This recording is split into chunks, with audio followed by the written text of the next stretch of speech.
The observation deck of the U.S. Defiance was a symphony of controlled chaos. Holographic displays flickered with 1,000 data points, each one a potential lifeline or fatal weakness. Captain Aria Chen stood at the center, her posture a study in calculated calm that belied the experimental nature of their mission. "Incoming quantum signature," Lieutenant Rodriguez called out, his fingers dancing across a neural interface that seemed to blur the line between human and machine. "Zortak scout formation approaching. 5 vessels, standard reconnaissance configuration." Chen's lips curved into a barely perceptible smile. "Right on schedule."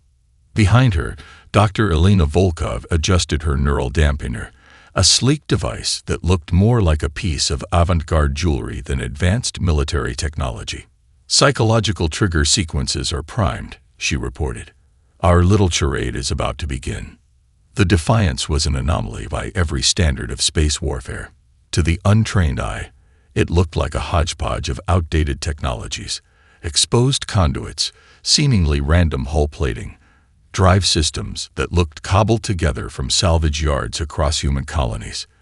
But every seemingly random element was a carefully calculated deception. Lieutenant Commander Sarah Kim approached the captain, her cybernetic eye flickering with a rapid sequence of data streams. "Alien threat assessment algorithms are already showing signs of confusion," she reported.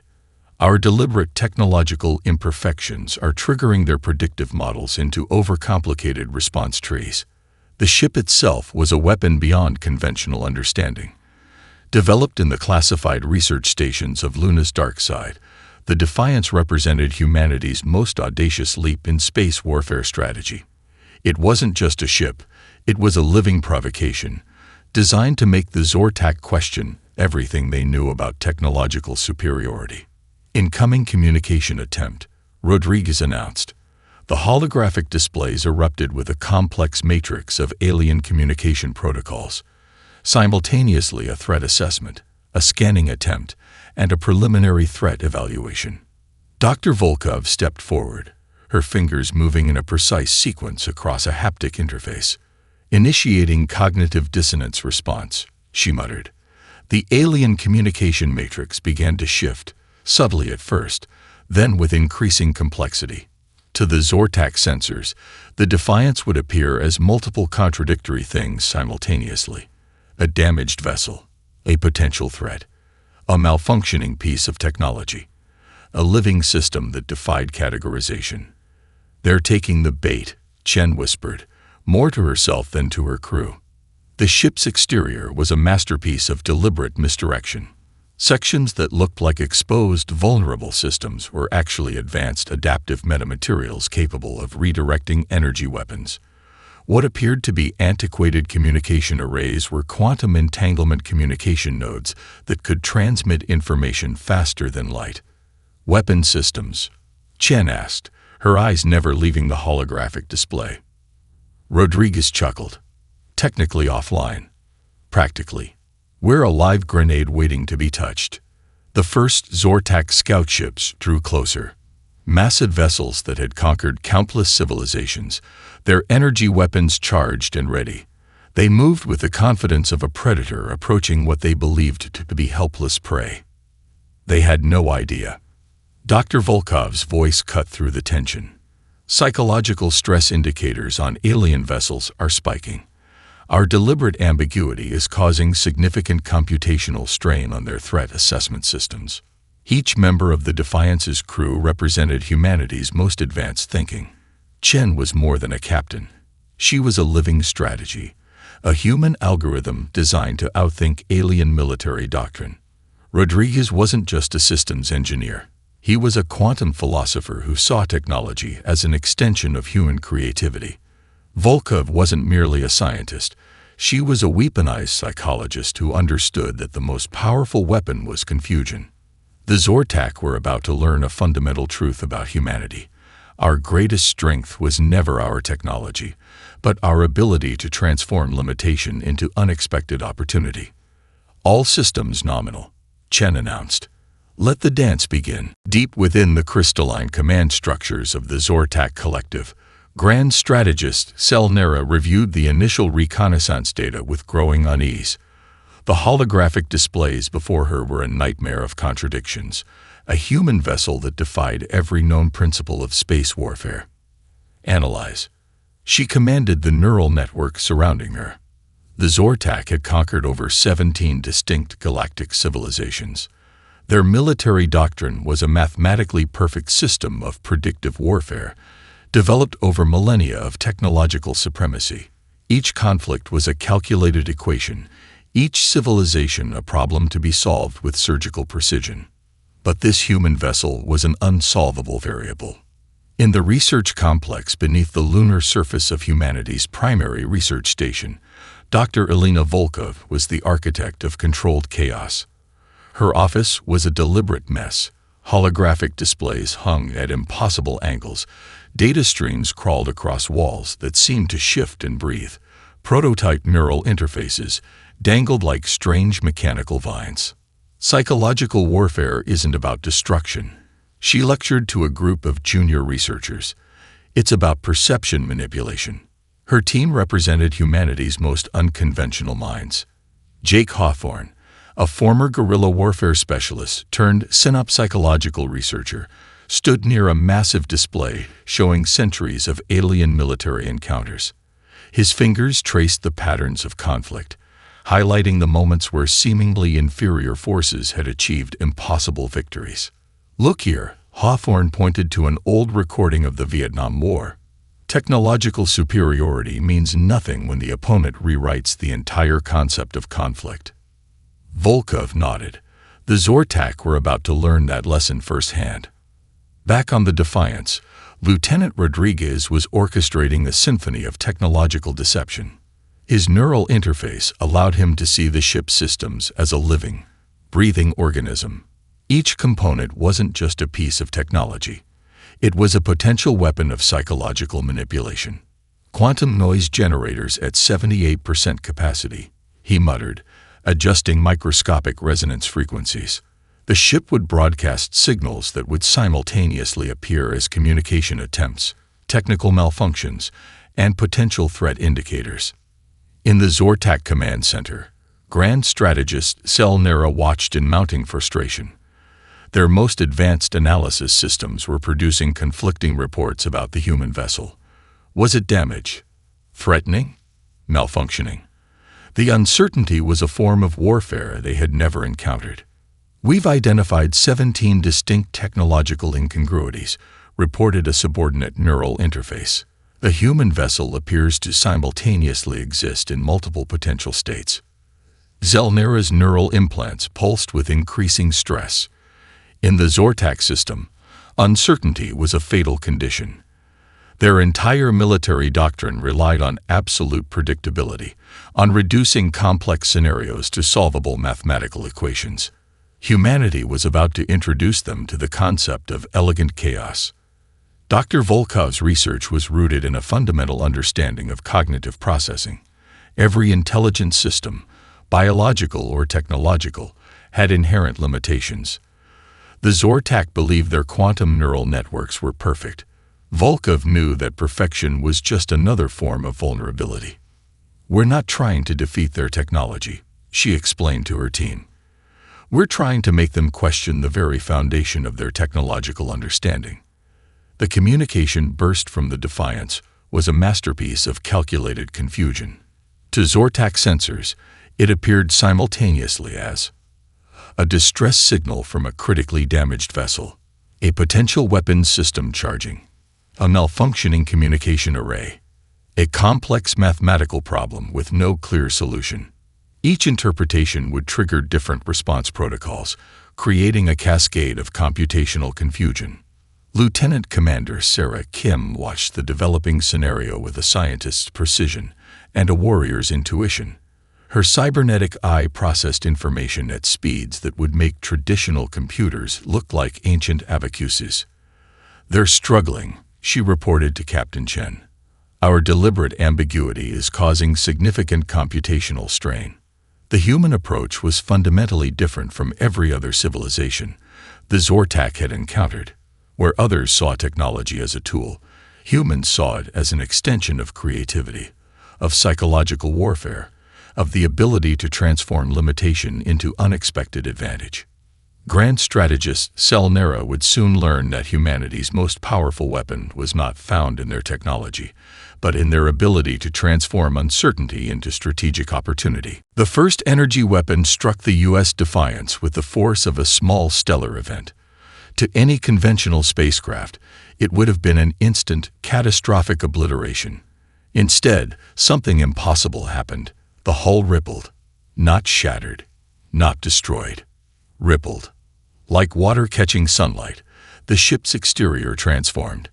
Metallic surfaces became fluid, absorbing the massive energy burst and redistributing it in a complex, almost organic pattern.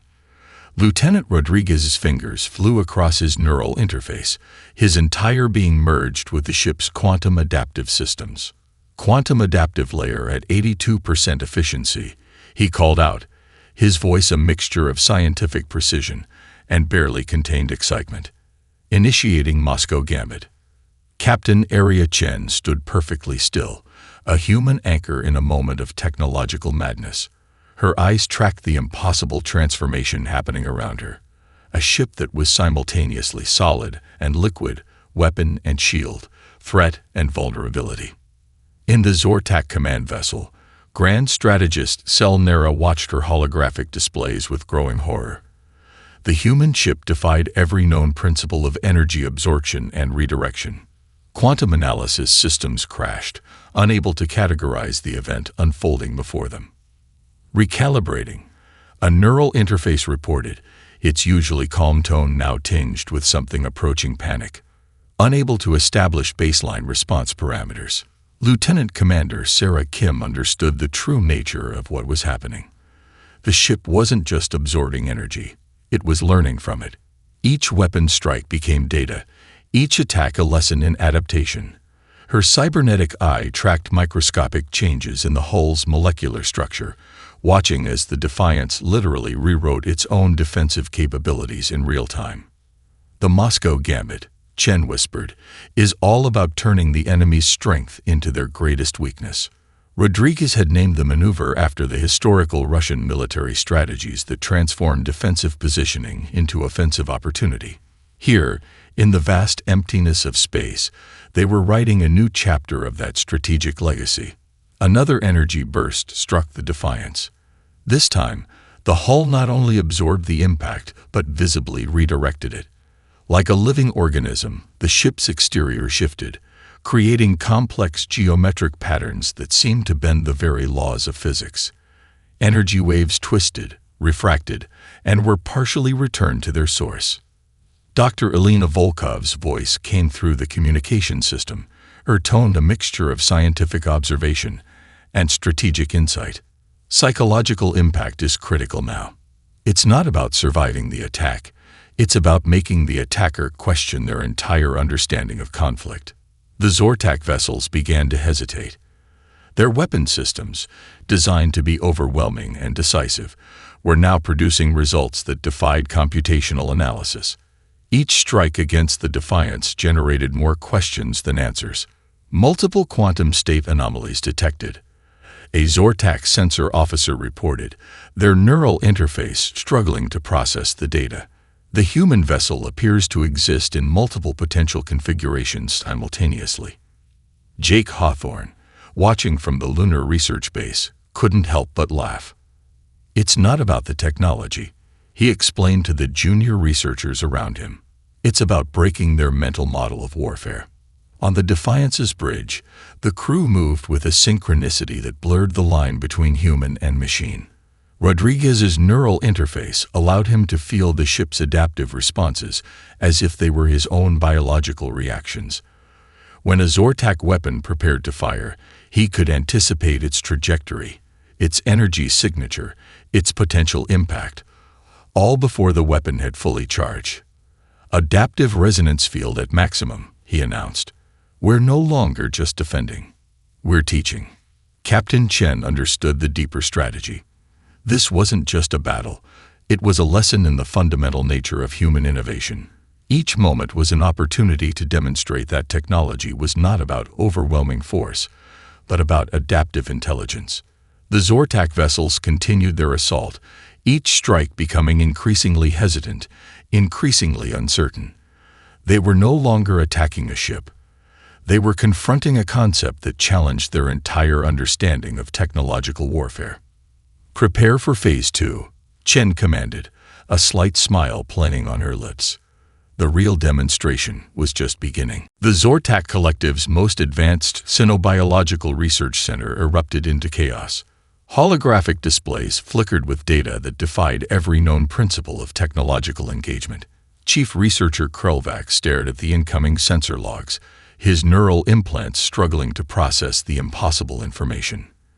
"Recalibrate," he demanded of the quantum neural network surrounding him. This cannot be accurate. But it was. The U.S. Defiance had transcended the very concept of a spacecraft. It wasn't just a vessel. It was a living, thinking entity that learned and adapted faster than any artificial intelligence the Zortak had ever encountered. On the lunar research base, Dr. Elena Volkov watched the live data stream with a predator's intensity. Beside her, Jake Hawthorne manipulated holographic displays, tracing the Defiance's adaptive responses like a maestro conducting a complex symphony. "Look at the quantum resonance patterns," Hawthorne pointed out. "It's not just absorbing and redirecting energy. It's learning the fundamental linguistic structure of the alien weapon systems." Lieutenant Commander Sarah Kim existed in a state that blurred the line between human and technology. Her neural implants had become a true bioneural interface, allowing her to feel every system of the Defiance, as if they were extensions of her own nervous system. When a Zortak weapon system prepared to fire, she could feel its intention before the weapon fully materialized. "We're not just fighting," Kim transmitted to the crew, her consciousness spread across the ship's quantum networks. "We're evolution in real time." Lieutenant Rodriguez's hands danced across interfaces that looked more like abstract art than military control systems. Each movement was a complex mathematical equation, each gesture a potential strategic revolution. The ship's systems responded to him not as a commander, but as a collaborative partner. "Quantum adaptive layers are showing unprecedented learning rates," he reported. "We're not just defending. We're rewriting the fundamental rules of technological engagement." Captain Arya Chen understood the deeper strategy. This wasn't about winning a single battle. It was about demonstrating a fundamentally different approach to existence and conflict. In the Zortak Research Center, Chief Researcher Krelvac struggled to comprehend the data before him. The human vessel was doing something impossible.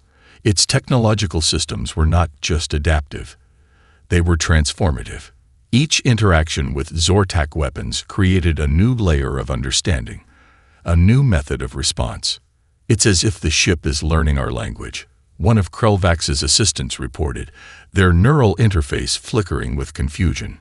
"Not just our technological language, our conceptual language of warfare." Volkov had designed this approach meticulously. The Defiance wasn't just a weapon. It was a living psychological experiment. Every system was calibrated to challenge the Zortak's most fundamental understanding of technological engagement. "Warfare is a form of communication," she had told her research team. "And we're about to have a very interesting conversation." The ship's exterior continued its impossible transformation. Sections that appeared solid would suddenly become fluid, redirecting energy in patterns that seemed to defy the basic laws of physics. What looked like a vulnerability would suddenly become an impenetrable defense. What seemed like a critical system would reveal itself as an elaborate misdirection. Lieutenant Kim's neural interface allowed her to see the ship's systems in a way no traditional sensor could comprehend. Each component was alive, each system a potential weapon, each moment an opportunity for adaptation. "Initiating cognitive dissonance protocol," she announced. The Defiance began to broadcast a series of signals that would appear simultaneously as a distress communication, a complex mathematical problem, a potential threat assessment, a technological malfunction. To the Zortak's computational systems, it was equivalent to being presented with a riddle that could not be solved, a language that could not be translated, a threat that could not be categorized. Captain Chen watched the developing scenario with a calm that belied the revolutionary nature of their approach. "We're not here to destroy," she whispered, more to herself than to the crew. "We're here to transform." The Zortak were about to learn a fundamental truth about humanity. Our greatest strength was never our technology, but our ability to turn limitation into unexpected opportunity. "All systems nominal," Chen announced. "Let the next phase begin." The quantum tunnels tore open space itself, and humanity's true strategy revealed itself in a moment of breathtaking complexity. 20 vessels emerged, but vessels was a woefully inadequate description. They were living systems, each a unique component of a massive distributed intelligence network that defied every known principle of space warfare. Captain Area Chen watched the holographic displays with a predator's intensity. These weren't traditional spacecraft. They were neural nodes in a vast, living network, each ship an individual consciousness, and simultaneously part of a greater whole. "Swarm formation Delta 9, she commanded, her voice calm despite the revolutionary nature of their deployment. Lieutenant Rodriguez's neural interface lit up like a complex celestial map. Each ship was communicating instantaneously, sharing damage reports, tactical information, and adaptive strategies faster than the Zortak could even begin to process. Where alien vessels saw individual units, humans had created a single, massive cognitive system. Quantum entanglement communication at 99.997% synchronization. Rodriguez reported, his fingers dancing across interfaces that looked more like abstract art than military control systems. "We are one." In the Zortak command center, Grand Strategist Cell Nera watched in mounting horror. Their most advanced predictive algorithms began to fail catastrophically. The human vessels moved with a fluidity that suggested something more than programmed responses. They moved like a living organism. Dr. Elena Volkov, watching from the Lunar Research Base, explained the concept to her junior researchers. "It's not about individual ships," she said, her holographic display showing the complex neural network forming between the vessels. "It's about creating a distributed consciousness that can think, react, and strategize as a unified entity." Each ship was a specialized component. Some acted as energy redirectors, others as computational nodes, some as defensive platforms, others as offensive strike units. But they weren't assigned roles. They dynamically reconfigured themselves microsecond by microsecond, adapting to the evolving battlefield with a speed that made traditional military doctrine look like a child's game of strategy. Lieutenant Commander Sarah Kim's cybernetic eye tracked the complex interactions. Her neural implants allowed her to feel the entire network, as if it were an extension of her own consciousness. "We're not fighting," she transmitted to the crew. "We're having a conversation in a language of pure strategy." The Zortak vessels approached with their traditional overwhelming force. Massive energy weapons charging, computational systems predicting every possible engagement scenario. They had conquered 17 distinct galactic civilizations. Their military doctrine was a mathematically perfect system of predictive warfare. They were about to meet their first true challenge. The human ships began to move. But move was too simple a word. They flowed. They transformed. Where a traditional military would see individual units, the human network saw a single dynamic organism capable of instantaneous reconfiguration. A Zortak battleship prepared to fire its primary weapon, a massive energy burst capable of obliterating entire planetary installations. Before the weapon could fully charge, 3 human vessels had already analyzed its quantum signature, understood its energy distribution pattern, and prepared a comprehensive counter-strategy. Initiating cognitive cascade, Rodriguez announced. The human ships didn't just defend. They began to actively manipulate the Zortak computational systems. Each communication, each energy redirection, each defensive maneuver was simultaneously a weapon of psychological warfare. Chief researcher Krelvax in the Zortak Research Center watched his most advanced sensor systems begin to break down. The human vessels were doing something impossible. They weren't just fighting. They were actively rewriting the fundamental language of technological engagement. They're thinking faster than our computational systems can process, one of Krelvax's assistants reported, neural interface flickering with a mixture of terror and fascination.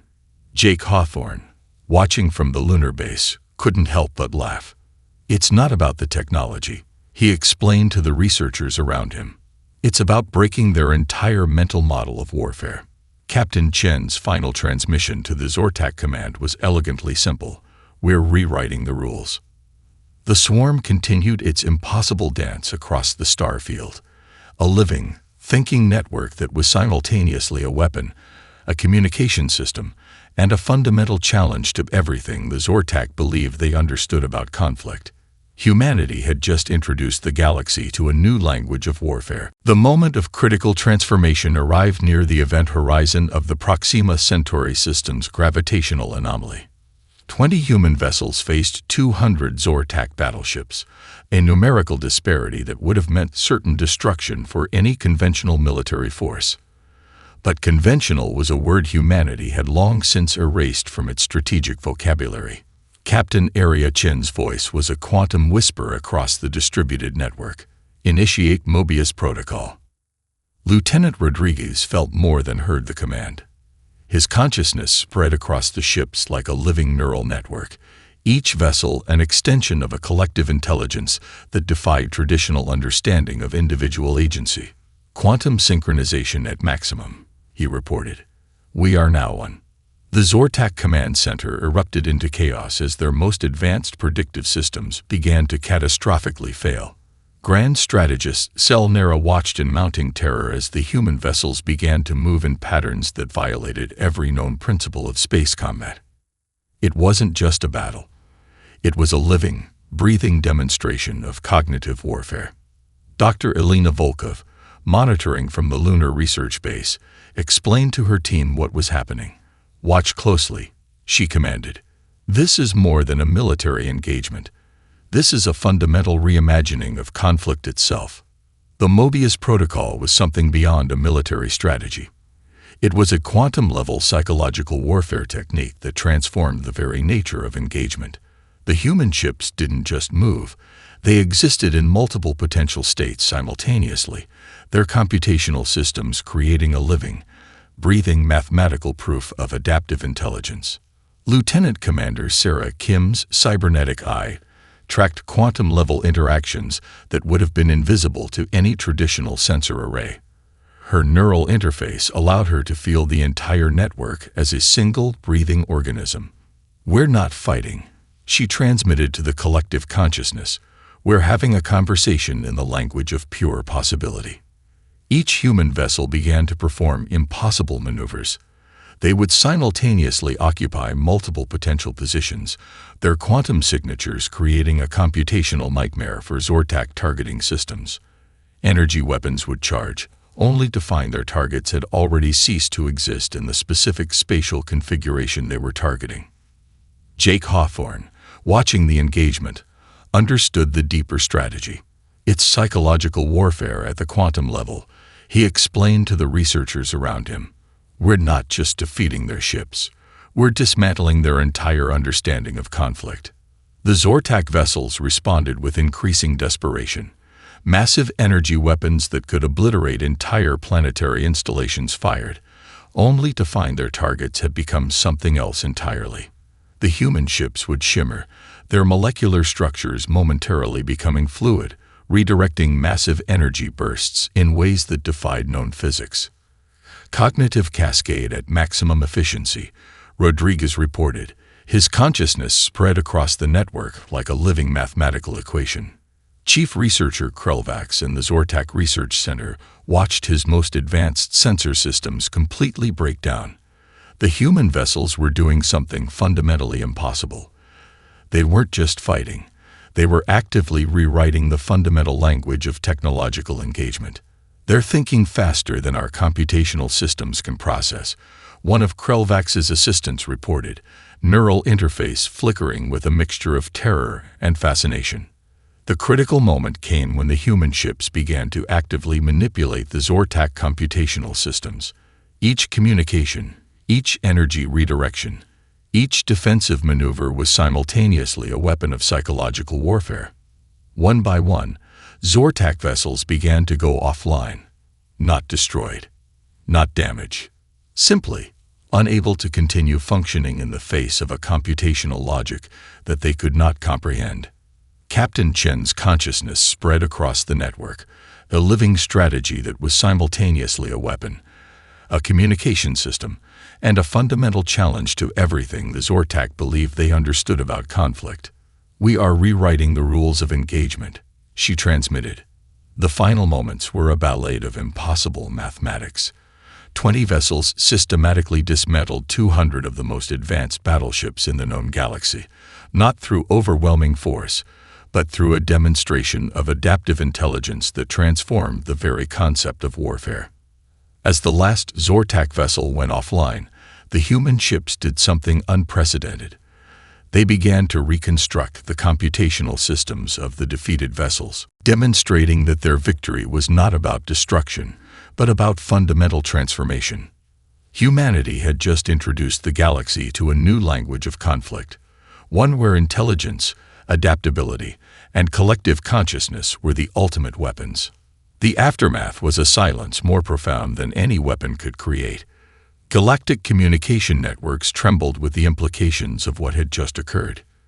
20 human vessels had systematically dismantled a force that had conquered 17 distinct civilizations, not through brute force, but through a revolutionary approach to conflict that rewrote fundamental understanding of technological engagement.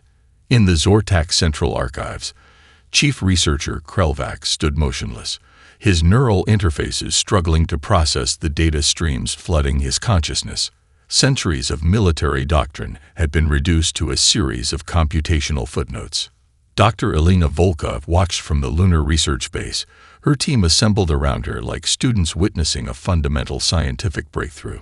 "This is more than a victory," she explained, her voice a mixture of scientific precision and profound revelation. "This is a paradigm shift in interstellar understanding." The human vessels began a process that was equal parts reconstruction and communication. Where traditional military forces would have celebrated destruction, they instead began to actively reconstruct and analyze the computational systems of the defeated Zortak fleet. Lieutenant Commander Sarah Kim's consciousness spread across the network, her cybernetic systems interfacing with the alien technology in ways that defied traditional understanding of technological interaction. "We're not just defeating an enemy," she transmitted to the collective consciousness. "We're creating a dialogue." Jake Hawthorne, studying the incoming data streams, understood the deeper strategy. "It's about transformation," he explained to the researchers around him. "Not conquest, not destruction. Evolution." The psychological impact was more devastating than any physical weapon could have been. Across the galaxy, civilizations that had lived under the shadow of Zortak technological superiority began to reassess everything they understood about conflict, about technology, about the nature of intelligence itself. Lieutenant Rodriguez managed the reconstruction efforts, his neural interface dancing across complex quantum communication networks. Each alien system they interfaced with became a learning opportunity, a chance to understand a different approach to technological thinking. "Quantum adaptive reconstruction at 67% efficiency," he reported. "We're learning as much as we're teaching." Captain Arya Chen watched the process with a calm that belied the revolutionary nature of their actions. Their victory wasn't about defeating an enemy. It was about demonstrating a fundamentally different approach to existence, to conflict, to the very concept of technological engagement. In the Zortak research centers, neural networks that had once been symbols of computational superiority began to collapse. Their most advanced predictive systems had been fundamentally broken. Not by force, but by a form of intelligence they could not comprehend. "They didn't just defeat us," one Zortak researcher transmitted across their failing network. They reimagined the entire concept of conflict. The human vessels began to broadcast a series of complex communication signals across galactic networks. It wasn't a declaration of victory. It was an invitation to understanding. Dr. Volkov explained the deeper strategy to her team. "We're not conquerors," she said, her holographic displays showing the complex reconstruction efforts. "We're translators. We're teaching a new language of technological interaction." Each reconstructed Zortak system became a living lesson in adaptive intelligence. The human vessels didn't replace alien technology. They transformed it, showed its potential in ways the original creators could never have imagined. The galactic communication networks began to shift. Civilizations that had lived in fear of the Zortak now watched with a mixture of terror and fascination. Humanity had done something unprecedented. They had defeated a seemingly unbeatable force not through overwhelming power, but through a revolutionary approach to intelligence itself. "Psychological impact assessment," Captain Chen requested. Rodriguez's response was immediate. "We've done more than win a battle," he reported. "We've introduced the galaxy to a new way of thinking." The reconstruction efforts continued. Each alien system became a bridge, a point of communication, a demonstration that true strength wasn't about destruction, but about the ability to understand, to adapt, to transform. Jake Hawthorne watched the data streams with a sense of profound historical significance. "This isn't just a military victory," he told the researchers around him. "This is the moment humanity introduced the galaxy to a new language of existence." As the last of the Zortak systems came online, not as conquered technology, but as transformed potential, it became clear that something fundamental had changed. Humanity had just rewritten the rules of interstellar engagement. The Galactic Council chambers fell silent as Captain Arya Chen delivered humanity's address. It wasn't a victory speech. It was a blueprint for a new understanding of interstellar existence. Representatives from 17 different civilizations, many of whom had lived under the oppressive technological dominance of the Zortak, listened with a mixture of terror, fascination, and hope. The holographic displays behind Chen showed not images of conquest, but complex neural networks that illustrated a fundamentally different approach to intelligence and conflict. "We're not here to replace," Chen spoke, her words translated instantaneously across multiple quantum communication layers. "We're here to demonstrate that intelligence is not about superiority. It's about adaptability." Dr. Elena Volkov stood beside her, the architect of the revolutionary strategy that had transformed galactic dynamics. The lunar research base had become more than a military installation. It was now a center of interstellar philosophical innovation. Lieutenant Rodriguez managed the complex communication networks, his neural interface spreading across the council chambers like a living information system.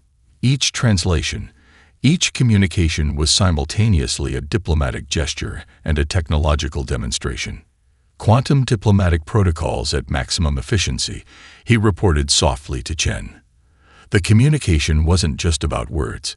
It was about creating a new language of understanding. Jake Hawthorne watched from the research base, explaining to his team the deeper significance of what was unfolding. "This is more than a diplomatic meeting," he said. "This is the moment humanity introduces the galaxy to a new way of thinking about existence." The Zortak delegation sat in a state of profound transformation. Their once rigid neural interfaces now showed flexibility, a hint of the fundamental change that had been forced upon them. Chief Researcher Krelvax, who had once represented the pinnacle of their technological superiority, now understood the true meaning of intelligence. Lieutenant Commander Sarah Kim's cybernetic systems interfaced with the communication networks, translating not just language, but entire conceptual frameworks. Her role was more than technical. She was a living bridge between different forms of intelligence. "We're introducing a new protocol of interstellar engagement," Chen continued. "One based on mutual understanding, adaptive intelligence, and the recognition that no single civilization has a monopoly on innovation." The holographic displays began to show the reconstruction efforts. Where traditional diplomatic meetings would have focused on territorial gains or resource distribution, This presentation demonstrated something far more profound. The human vessels had not just defeated the Zortak, they had transformed their entire technological infrastructure, showing potential that the original creators could never have imagined. Alien representatives watched as complex neural networks demonstrated how human adaptive intelligence had reconstructed Zortak systems, not to control them, but to reveal their untapped potential. It was a masterclass in technological diplomacy that went far beyond traditional interstellar negotiations. Psychological impact assessment, Chen requested softly. Rodriguez's response was immediate. "We're rewriting the fundamental understanding of interstellar relations," he reported. "This is more than a diplomatic meeting. This is a philosophical revolution." The Galactic Council chambers began to transform. Where rigid hierarchical structures had once dominated, a new model of collaborative intelligence was emerging. Humanity wasn't presenting itself as a superior civilization, but as a catalyst for a new way of thinking about technological and cultural engagement. Dr. Volkov stepped forward, her presentation revealing the deeper philosophical approach. "Intelligence is not about conquest," she explained. "It's about the ability to understand, to adapt, to transform." The reconstruction efforts became a living demonstration of this philosophy. Each alien system that had been interfaced with human technology showed increased adaptability, increased potential. It wasn't about replacing existing technologies. It was about revealing their hidden capabilities. Jake Hawthorne's analysis, broadcast across the communication networks, provided context. "This is the moment humanity introduces the galaxy to a new language of existence," he explained, "not through force, but through understanding." As the meeting concluded, something fundamental had changed. The interstellar power dynamics that had existed for millennia had been fundamentally transformed. Humanity had not conquered. They had evolved the very concept of interstellar engagement. Lieutenant Commander Kim's final transmission captured the essence of the moment. "We are not here to lead. We are here to learn. We are here to grow. Together." The Galactic Council chambers stood as a testament to a new beginning. Humanity had rewritten the rules of interstellar existence, not through overwhelming force, but through a revolutionary approach to intelligence, to communication, to the very nature of potential itself. The universe would never be the same.